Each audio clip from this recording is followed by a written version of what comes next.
Untuk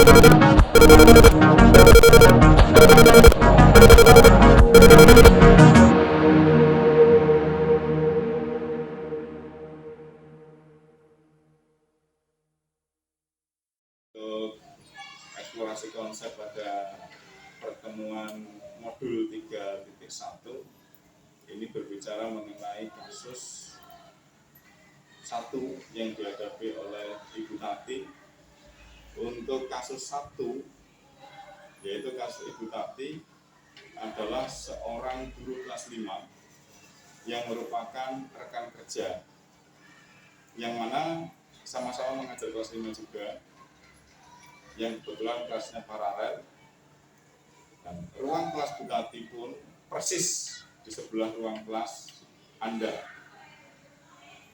Nah, saat Anda keluar dari kelas, Anda menjumpai seorang anak yang menangis di situ di bawah terik matahari, sementara Ibu Tati sebagai guru kelasnya sedang asik memberikan materi pelajaran.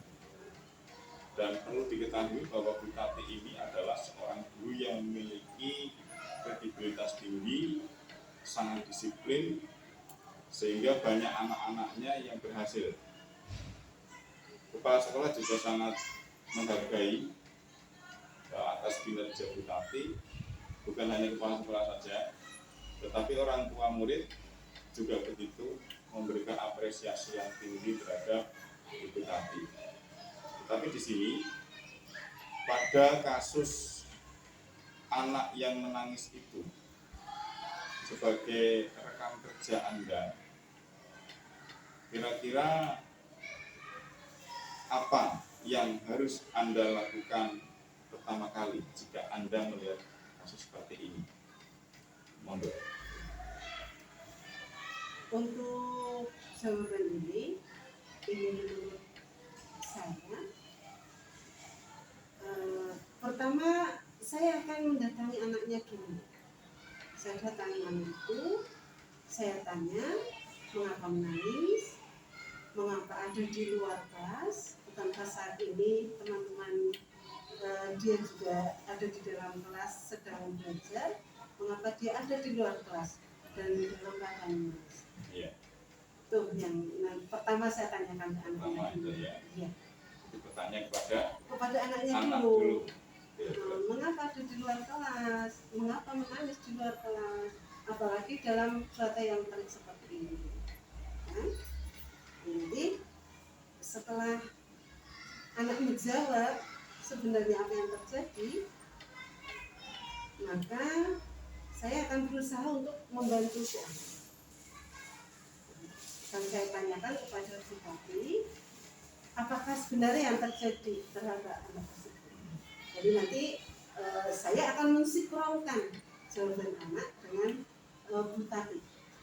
Kalau memang si anak melakukan kesalahan yang memang sangat berat, misalnya membuat anaknya jadi terluka atau membahayakan teman-teman di kelasnya, atau merusak apa-apa yang ada di kelas, mungkin wajarlah kalau Bu Tati menghukumnya. Tetapi kalau semisal si anak hanya melakukan beberapa tindakan kecil yang sekiranya tidak membuat anak-anak teman-teman di kelasnya itu berbahaya, saya kira tidak semestinya Bu Tati memberikan hukuman yang sebegitu berat kepada anak. Ya. Berarti intinya dari apa yang dilakukan oleh Bu Tati sudah pas memberikan hukuman seperti itu. Tergantung Pak. Tergantung. Nanti saya ingin tahu Bu Tati itu menghukum anak sampai seperti itu karena apa? Karena tindakan anak yang memang sudah brutal, sudah keterlaluan sehingga si anak sampai dikeluarkan, ataukah hanya sekedar membuat kesalahan yang sekiranya bisalah kita maafkan karena dia kan masih anak-anak, seandainya masih bisa kita arahkan, kita beri dia jadi semakin baik, ya tidak sepenuhnya lah harus harus dengan hukuman yang sebegitunya. Itu menurut saya loh Pak. Iya. Menurut saya seperti itu. Menurut panjenengan Iya. seperti itu. Nah, kira-kira apakah guru yang lain bisa menginstruksi tindakan dari Bu Tati itu? Insya Allah bisa Pak. Bisa ya? Bisa, insya Allah bisa. Alasannya kenapa bisa? Ya, kita kan rekan kerja Pak.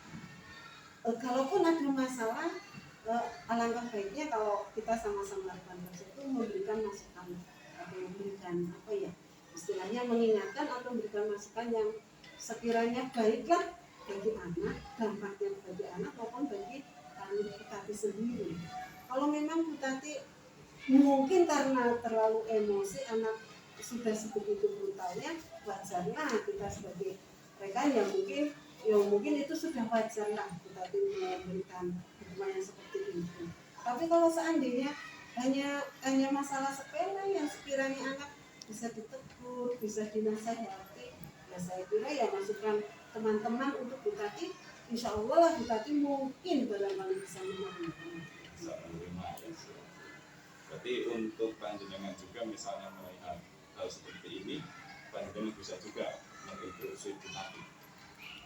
Nah, tadi kan pertanyaan yang kedua, apakah teman Anda bisa menginstruksi? Sekarang kan pertanyaan yang ketiga, apakah Anda sendiri bisa menginstruksi Bu Tati? Insya Allah bisa. Bisa juga.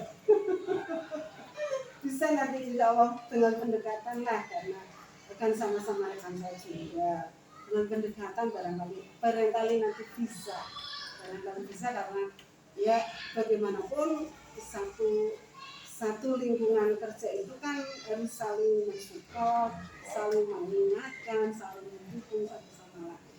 Toh ini juga demi kebaikan sekolah kita juga. Demi kebaikan sekolah. Untuk jangka panjang apa jangka? Iya, baik jangka panjang, jangka menengah maupun jangka pendek. Iya, karena kekerasan sekarang ini kan dengan adanya sekolah ramah anak, dihindarilah hal-hal yang memang sifatnya menghukum anak secara fisik. Dengan anak di luar keadaan terik seperti itu kan ya tidak bagus juga kalau kelamaan dulu. Apalagi teman-temannya yang juga sudah ada tengok kayaknya merasa kasihan juga kan. Iya. Berarti sudah dapat poinnya di sini untuk pembelajaran anak, berarti untuk tidak menghukum anak dengan cara yang terlalu ekstrim seperti itu ya. Jadi kesimpulannya sudah jelas. Itu dari pendapat Anda bahwa memberikan hukuman itu tidak sesuai dengan visi kita untuk sekolah yang anak betul-betul. Ya, oke. Terima kasih. Itu tadi perbincangan kami untuk kasus 1, kasusnya Ibu Tati. Terima kasih. Mohon maaf.